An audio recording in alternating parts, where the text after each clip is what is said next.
Puji Tuhan, kita kembali lagi untuk beribadah di hari Tuhan ini. Tidak untuk jemaat yang beribadah di rumah, kiranya Tuhan juga persatukan kita semua, ya, dan bersama-sama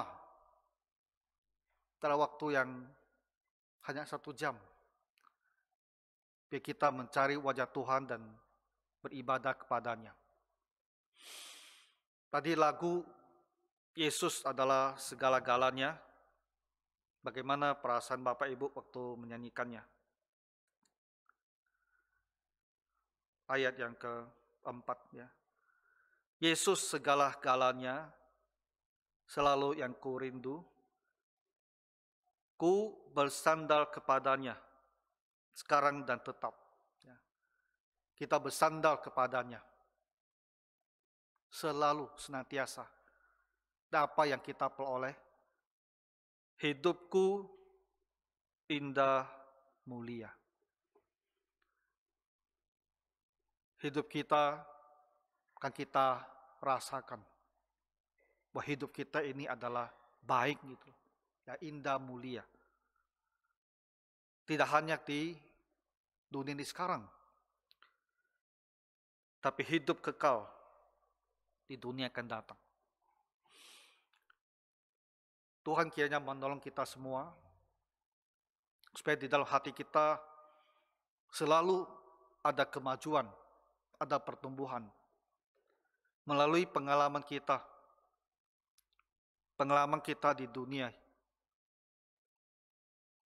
dan mengajari kita betapa fananya kita manusia, bahwa pada akhirnya yang berkuasa atas hidup kita itu adalah Tuhan Allah.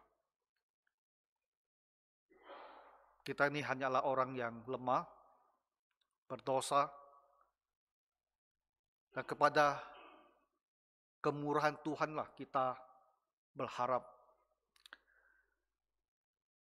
Bersandar pada Tuhan membuat hidup kita menjadi indah dan mulia. Nah, kita tentu semua ingin ya hidup kita itu bisa baik. Dan setelah hidup di dunia ini, kita mempunyai bahagia. Jadi kita hidup di dalam kerajaan surga. Lagu-lagu pujian seperti ini bukan ditulis ya oleh profesional yang duduk dan berpikir, apa yang bisa saya tulis supaya saya bisa jual lagu itu. Bukan. Ini adalah lagu-lagu yang kebanyakan dikarang oleh para pendeta, para hamba Tuhan di masa lalu. Dan mereka tulis karena sentuhan dari hidup mereka. Apa yang telah dialami, apa yang telah mereka pelajari dari kitab suci, itu yang menyentuh hati mereka dan bisa akhirnya mereka ungkapkan ya dalam syair, dalam lagu pujian.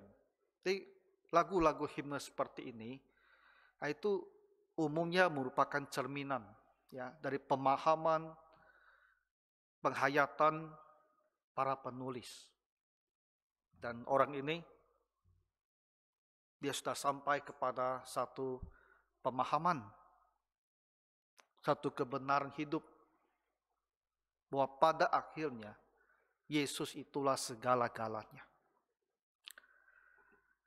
Dan kita lanjutkan studi kita tentang kehidupan Tuhan Yesus. Beberapa minggu yang lalu kita membahas tentang pertanyaan banyak orang, terutama Raja Herodes, yang bertanya siapa sesungguhnya Tuhan Yesus ini. Kita berjarak 2000 tahun dari masa ketika Tuhan Yesus ada di bumi. Sehingga kita tidak secara langsung mengalami betapa dahsyatnya hal-hal yang terjadi di tahun-tahun itu. Kita hanya membacanya dari kitab suci. Tapi kalau kita coba membayangkan situasi di Israel di masa perjanjian baru, ketika Tuhan Yesus ada di dunia ini, melayani di muka umum 3,5 tahun, dan setiap hari dia bergerak dari desa ke desa, dari kota ke kota, dengan orang yang berbondong-bondong. Kita membaca kan, suatu kali 5.000 orang laki-laki bersama dengan dia. Dan itu harus dikali 3 itu. Karena perempuan dan anak-anak tentu ada ikut juga. Berarti belasan ribu orang itu.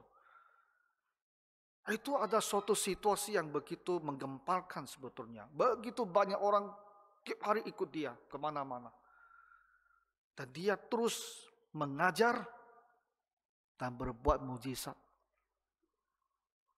Hampir semua bahagian tubuh kita, dari kepala sampai ke kaki, ada mujizat penyembuhan yang dilakukan oleh Tuhan Yesus.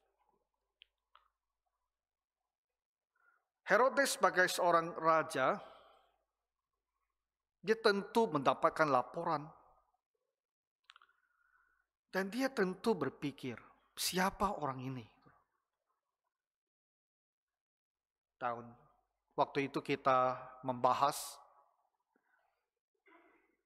ada orang yang sampaikan kepadanya, mungkin dia itu Nabi Elia, dan memang ada nubuat bahwa sebelum kedatangan hari Tuhan, Elia akan datang terlebih dahulu. Tapi ada orang bilang barangkali dia adalah salah satu dari nabi-nabi di masa dahulu yang sekarang telah bangkit. Tapi Yohanes sendiri atau Herodes sendiri, dia lebih takut pada satu hal. Karena dia berbuat dosa, berbuat salah, membunuh Yohanes Pembaptis. Dan ada ketakutan di dalam hatinya, jangan-jangan ini adalah Yohanes Pembaptis yang bangkit. Itu sebetulnya yang membuat dia itu ingin cari tahu siapa Yesus, karena ada ketakutan itu. Jadi Lukas mencatat kepada untuk kita semua, pembahasan di istana Herodes yang mempertanyakan siapa sesungguhnya Yesus yang begitu spektakuler di hari-hari pada masa tersebut. Pagi hari ini kita membaca hal yang hampir serupa terjadi lagi. Tuhan Yesus tadi kita membaca, dia sedang berdoa seorang diri.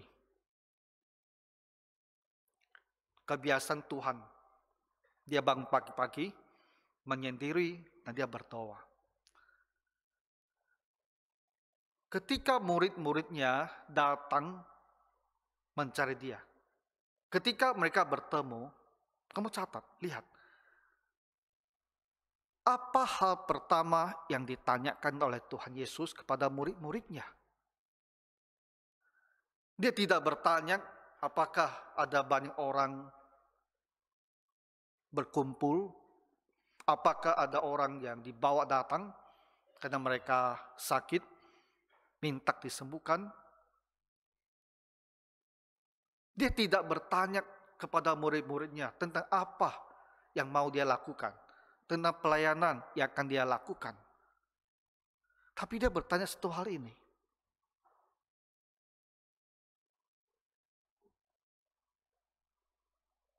Menurut kalian, siapakah aku ini? Pertanyaan ini memberikan kita satu petunjuk. Sesungguhnya apa yang dipikirkan oleh Tuhan Yesus. Banyak dia pikirkan. Barangkali dia berdoa di pagi hari, itu juga berkaitan dengan pertanyaan ini. Tuhan Yesus datang ke dunia ini adalah untuk sebuah misi. Dan kalau setelah dia melakukan segala pekerjaannya, dan orang-orang masih tak mengenal siapa dirinya, ini seolah-olah misinya ini tidak memperoleh kemajuan yang diharapkan. Dia ingin tahu setelah hampir 2 tahun lebih dia melayani, mengajar, berbuat mukjizat, apakah sudah muncul pemahaman di kalangan orang banyak ini tentang siapa sesungguhnya dirinya ini? Kalau orang banyak mungkin masih mempunyai banyak perbedaan pandangan.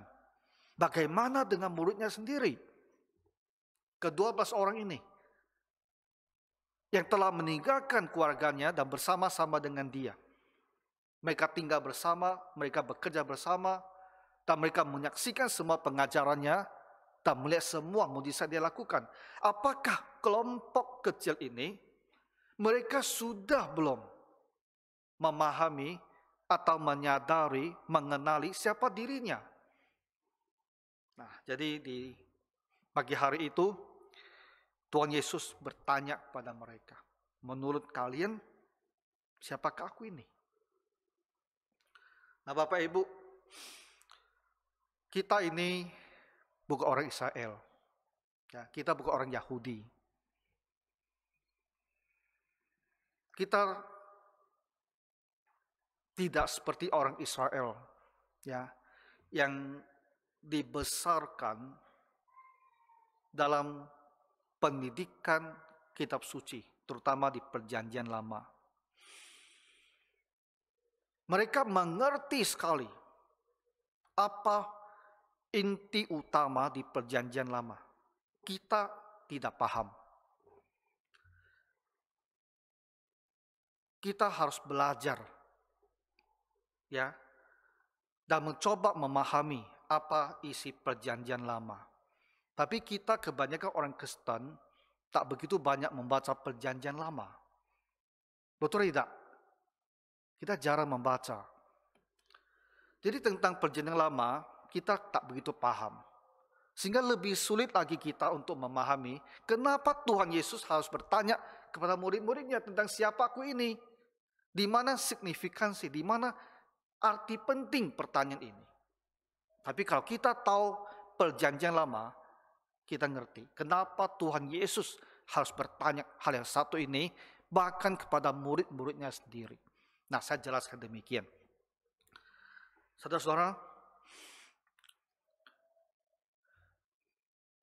sejak manusia berdosa, sejak Adam berbuat dosa, memakan buah pengetahuan baik dan buruk, yang kita sering sederhanakan dengan mengatakan buah terlarang. Tuhan sudah menjanjikan kepada manusia yang waktu itu hanya ada Adam dan Hawa, seorang raja penyelamat. Dari awal sekali, ketika manusia masih di Taman Eden, Tuhan Allah sudah menjanjikan nanti akan datang seorang raja yang akan menyelamatkan. Dan istilahnya itu disebut sebagai Raja Mesias. Nah, kata Mesias ini adalah bahasa Ibrani, Mesaya. Artinya sebetulnya mengurapi.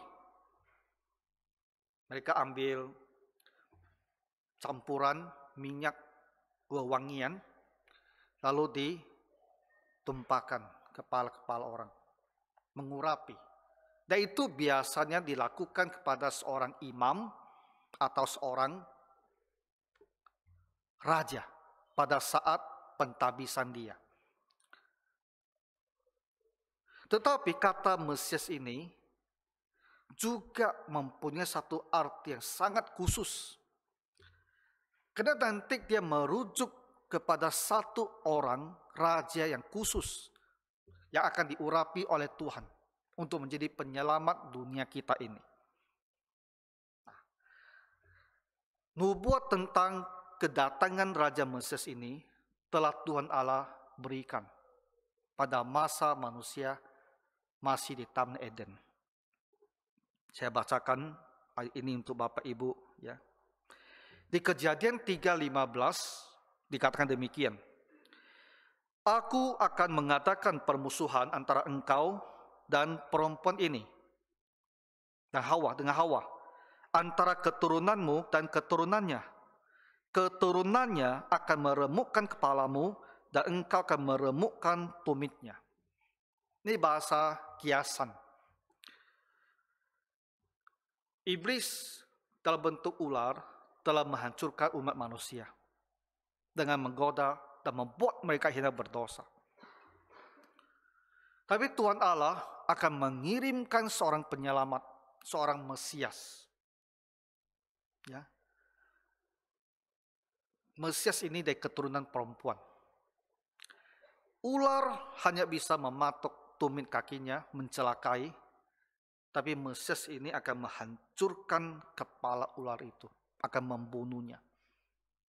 Nah, ini adalah sebuah kiasan bahwa manusia yang telah berdosa karena godaan iblis itu nanti akan diselamatkan oleh sang Raja Mesias ini, yang akan menghancurkan kepala daripada ular itu.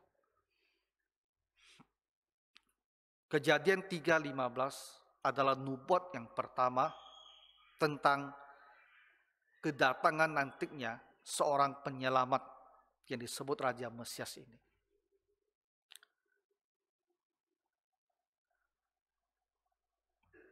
Orang-orang Yahudi, Israel, mereka baca Alkitab ini dan mereka paham itu maksudnya bagaimana.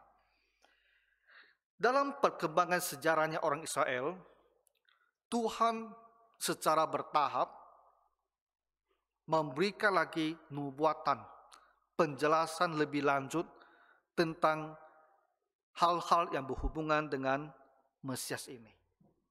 Contohnya, dari keturunan siapa Mesias ini akan datang? Tadi kan masih di Eden ini, adalah Hawa.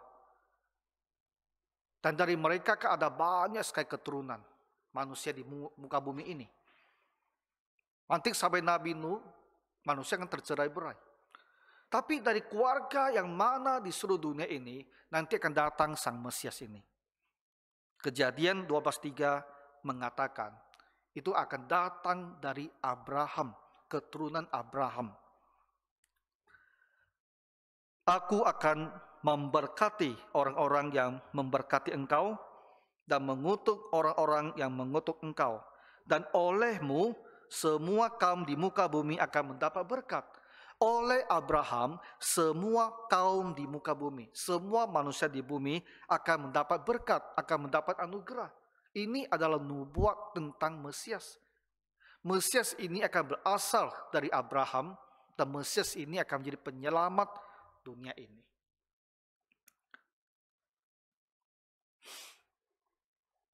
Lebih jauh lagi, di dalam sejarahnya orang Israel, melalui Nabi Yesaya, Tuhan juga berikan lagi pengetahuan lebih lanjut tentang siapa Mesias ini. Yesaya paling banyak berbicara tentang Raja Mesias. Saya kutipkan dua hal yang dia sampaikan. Pertama, dia katakan bahwa Mesias ini sesungguhnya adalah penjermaan dari Tuhan Allah sendiri. Karena nama yang diberikan kepada Raja Mesias ini hanyalah cocok untuk Tuhan Allah sendiri. Ini sering kita baca di masa perayaan Natal. Yesaya 9 ayat 6 dan 7 dikatakan demikian. Sebab seorang anak telah lahir untuk kita, seorang putra telah diberikan untuk kita. Lambang pemerintahan ada di atas bahunya. Dia itu seorang raja. Dan namanya disebut apa?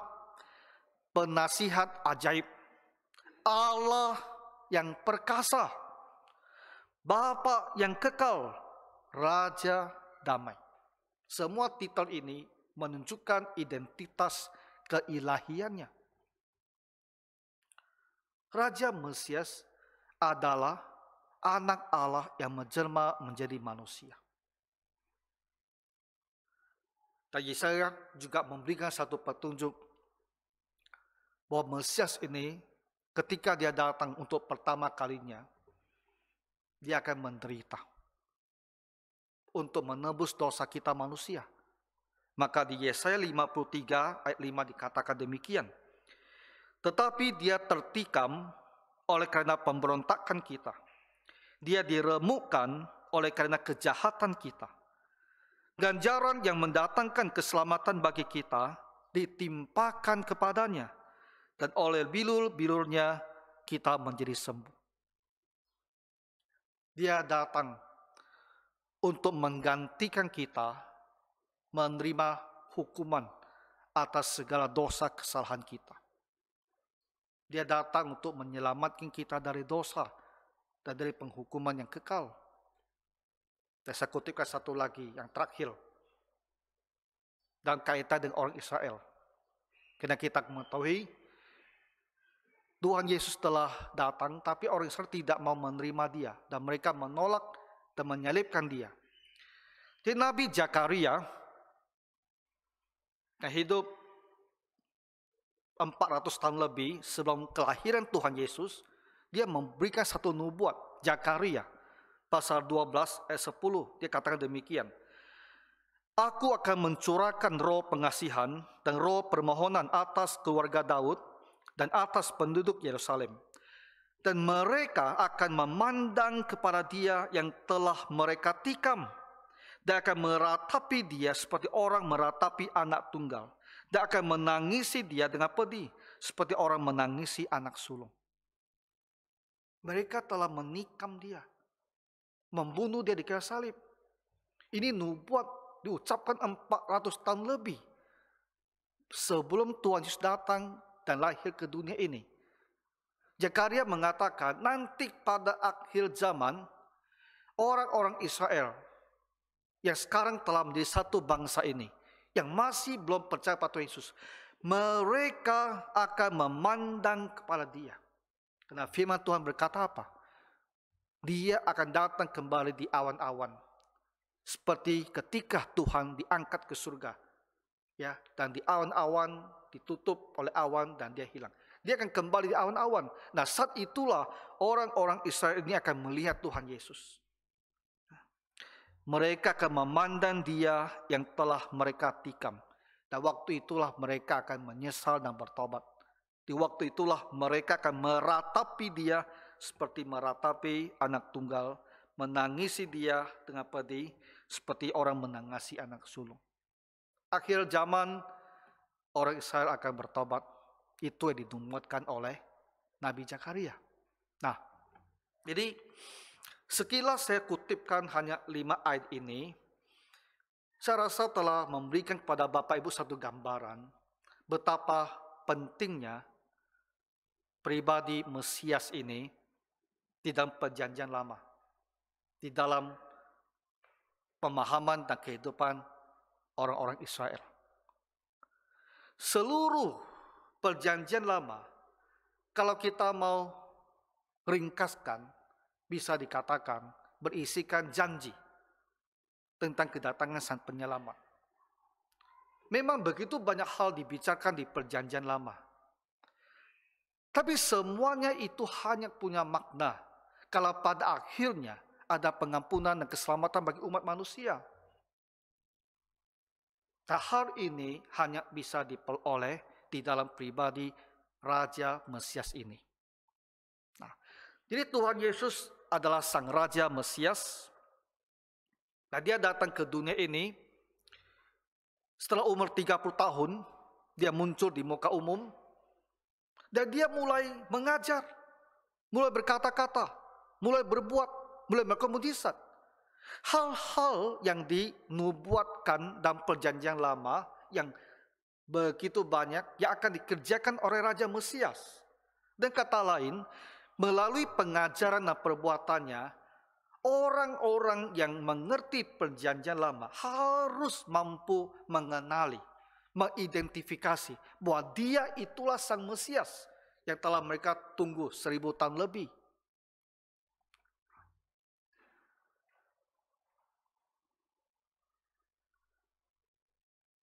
Tapi ternyata Herodes dan para penasihatnya dan kebanyakan orang mereka masih tak bisa mengenali hal ini. Jadi Tuhan Yesus ingin tahu, apakah murid-muridnya mengenali tidak? Kalau orang luar sana tidak jelas, bagaimana pula dengan murid-muridnya? Apakah mereka jelas? Apakah mereka telah sampai kepada pengertian dan tahu bahwa dirinya itu adalah Sang Raja Mesias yang begitu banyak dibicarakan di Perjanjian Lama. Satu tokoh yang begitu utama dan penting di dalam firman Tuhan. Apa yang dikatakan oleh Petrus mewakili teman-temannya itu? Dia bilang apa? Kaulah Mesias dari Allah. Petrus bisa melihatnya dengan jeli. Dia bisa mengenali Tuhan Yesus dengan benar. Petrus orang nelayan. Tentu hari Sabtu dia pergi ke sinagog, ke rumah ibadat untuk belajar firman Tuhan. Dia bukan ilmuwan, bukan ahli Farisi, bukan ahli Taurat. Yang kerja full time-nya adalah mempelajari kitab suci. Dia seorang nelayan. Bisa kita katakan seorang seperti kita, seorang Kristen yang datang ke rumah Tuhan setiap minggu untuk belajar saja. Kita tidak full time belajar firman Tuhan. Tapi ternyata Petrus bisa paham. Dan dia membuat sebuah pengakuan bahwa Yesus, kamu adalah Sang Mesias yang dari Allah. Kerinduan Israel selama ribuan tahun. Pengharapan menunggu kedatangan Sang Mesias telah terjadi.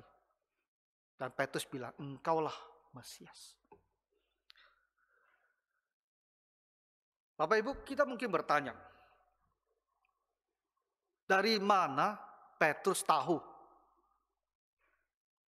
Berdasarkan apa Petrus bisa sampai kepada kesimpulan bahwa Tuhan Yesus ini adalah Sang Raja Mesias? Ada dua hal. Pertama, karena Petrus menilai dari semua mujizat yang dilakukan oleh Tuhan Yesus. Kalau kita membaca ke dalam Perjanjian Lama, dalam banyak nubuatan di situ, banyak penyembuhan yang dilakukan oleh Tuhan Yesus, itu sebetulnya adalah penyembuhan-penyembuhan yang diharapkan akan dilakukan oleh Sang Raja Mesias. Jadi bisa dikatakan bahwa job deskripsi dari Sang Mesias yang ditulis dalam Perjanjian Lama itu dipenuhi oleh Tuhan Yesus. Dan Petrus melihat.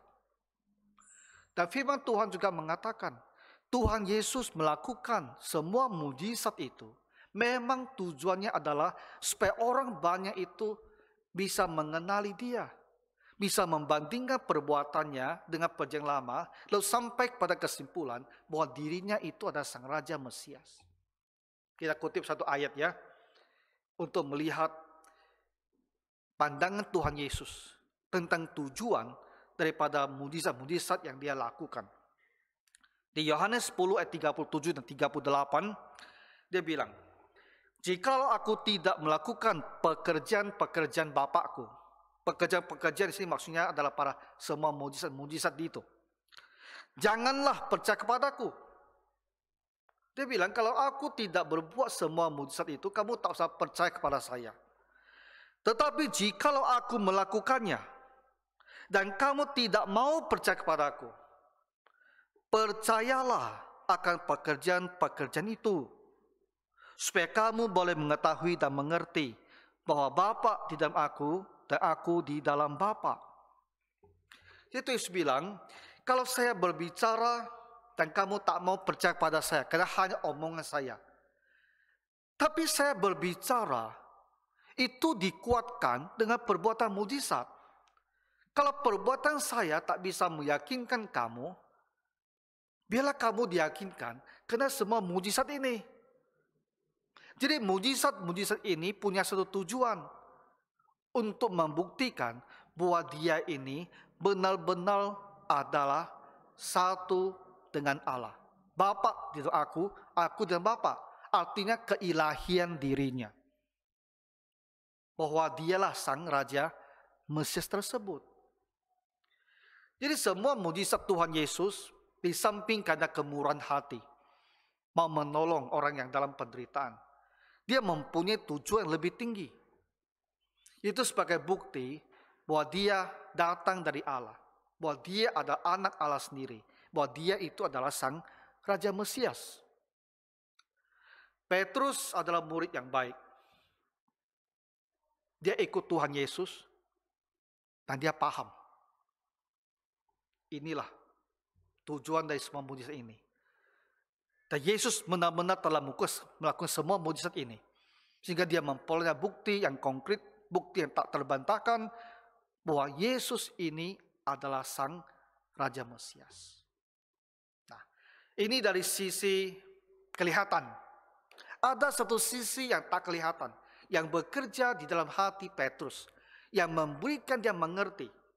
Banyak orang melihat kan? Banyak orang melihat. Ribuan orang melihat. Tiap hari melihat. Tapi kenapa mereka tidak sampai kepada pemahaman ini? Bahwa Yesus adalah Mesias. Kenapa hanya Petrus yang sampai kepada pemahaman ini? Sehingga dia bisa mengatakan engkaulah Mesias dari Allah. Ada hal-hal yang tak kelihatan terjadi. Tak apa itu? Di Matius pasal 16 ayat 17. Dalam kaitan dengan pengakuan Petrus ini, Tuhan Yesus membuat satu pernyataan. Kata Yesus kepadanya, berbahagialah engkau Simon bin Yunus, atau berbahagialah engkau Petrus, sebab bukan manusia yang menyatakan itu kepadamu, melainkan Bapakku yang di sorga.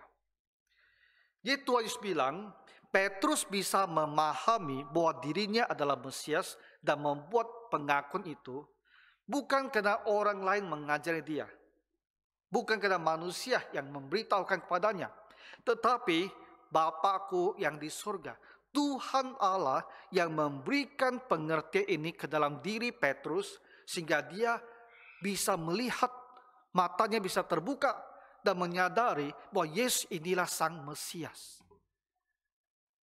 Jadi apa yang kita lihat di sini dalam hal kerohanian, memahami hal-hal tentang keilahian,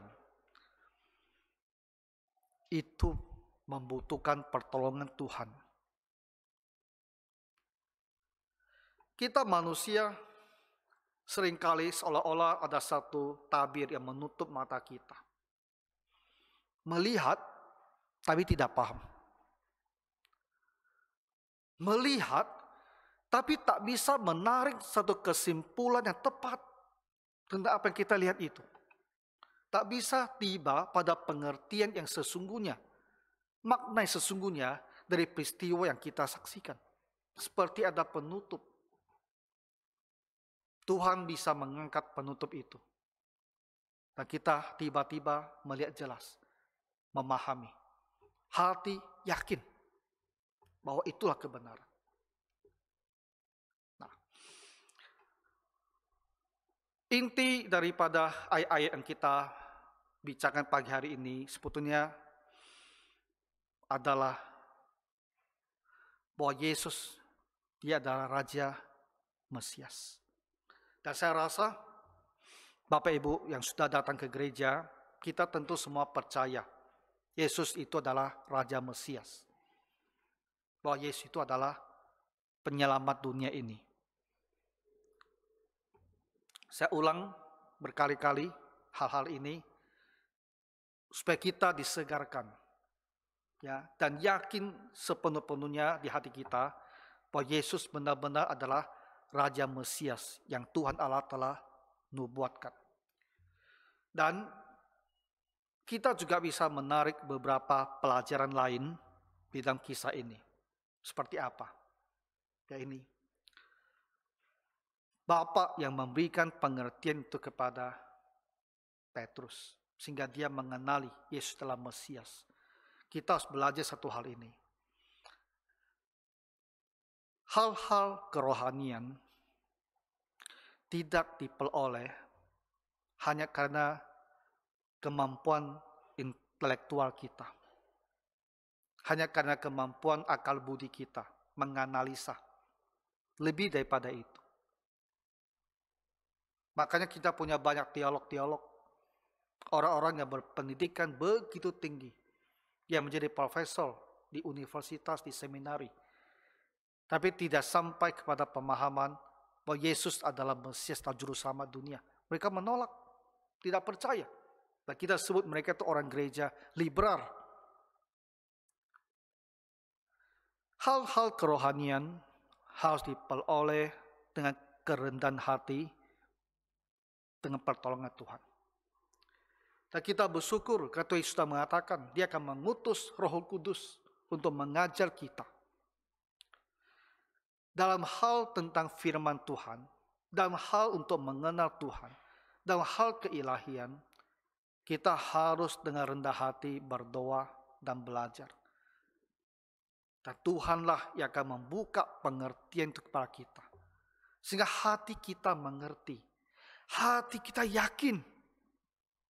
Hanya ketika hati kita yakin bahwa inilah benar, inilah kebenaran, kita baru mau hidup sesuai dengan kebenaran itu.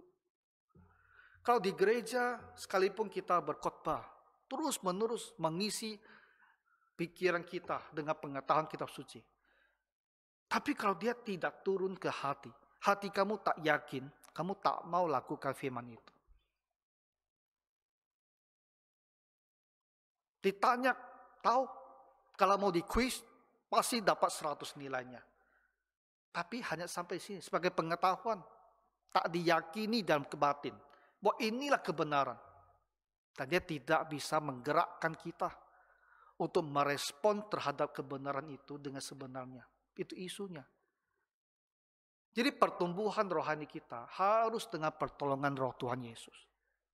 Jadi seringlah kamu berdoa, ya Tuhan bantu saya untuk mengerti kebenaran. Sehingga saya yakin hati, dan saya akan lakukan sesuai dengan firman-Mu itu. Kalau kita kaitkan kepada penginjilan, hal yang sama terjadi. Kadang-kadang, apa gunanya? Kita terus bilang ke orang lain, ayo ikut saya ke gereja, ayo ikut saya ke gereja. Percayalah sama Tuhan Yesus, kita sebut terus seperti itu. Tapi tahun lewat tahun, tak ada hasil kan? Tak ada hasil. Bukan kita tak boleh mengundang, harus mengundang. Tapi kalau sekedar mengundang saja, saya rasa tidak ada maknanya. Kita harus berdoa, Tuhan Yesus, biarlah Roh Kudus-Mu meyakinkan orang ini. Kita undang dia ketika dia dengar firman Tuhan, biar dia yakin apa yang dia dengar itu adalah benar. Dan Tuhan bisa menggunakan banyak cara. Ya untuk tiba-tiba mengubahkan hati manusia. Hal dalam batin itu adalah pekerjaan Tuhan. Biar kita pelajari satu hal ini. Dan terakhir, 1 menit saja. Ketika kita yakin benar bahwa Yesus adalah Juru Selamat kita, kalau kamu benar-benar yakin, bagaimana respon kamu terhadap Tuhan Yesus? Kalau kita pergi ke rumah sakit, ada keluarga yang perlu berobat. Dan ketika kamu dikasih tahu, itu dokter yang menangani, apa yang kita lakukan terhadap dokter itu? Apakah kita abaikan dia? Kalau kita tahu, itulah dokternya yang menangani orang tua kita pokoknya. Abaikan diakah kita ini? Kita pasti segera datang kepada dia. Ya, dan berbicara kepada dia dengan sopan, dengan baik. Dan apa yang dia instruksikan, kita akan lakukan. Kalau dia bilang orang tuamu perlu dirawat inap, kita akan bilang mari kita rawat inap. Kalau dia bilang orang tuamu kelihatannya perlu di CT scan pamannya, kita bilang mari kita CT scan. Apa yang dia katakan, kita akan patuhi, kita ikuti. Dan ketika kita pergi, kita pasti bilang dulu apa? Terima kasih. Dan kalau kita datang lagi, ketemu dokter itu, kadang-kadang kita bahkan bawa sedikit hadiah. Kenapa? Ucapan terima kasih. Ungkapan rasa syukur kita untuk hal-hal baik yang dilakukan pada orang tua kita. Dalam tataran kemanusiaan, hubungan kita satu sama lain, kita mengerti hal yang harus dilakukan. Kalau kita telah mengenal bahwa Yesus adalah Sang Mesias, Dia adalah juru selamat dunia, juru selamat saya gitu loh. Juru selamat saya yang memberikan saya hidup dalam kemuliaan. Apa yang saya harus lakukan kepada Dia? Bapak Ibu, di gereja kita hanya ada satu kata yang saya mau bilang. Bukan satu kata lah. Tapi maksud saya, satu hal, satu paket yang saya ulang-ulang terus. Dengan tujuan apa? Supaya dia masuk ke dalam hati Bapak Ibu. Respon kita yang tepat kepada Tuhan Yesus, Juru Selamat kita adalah beribadah.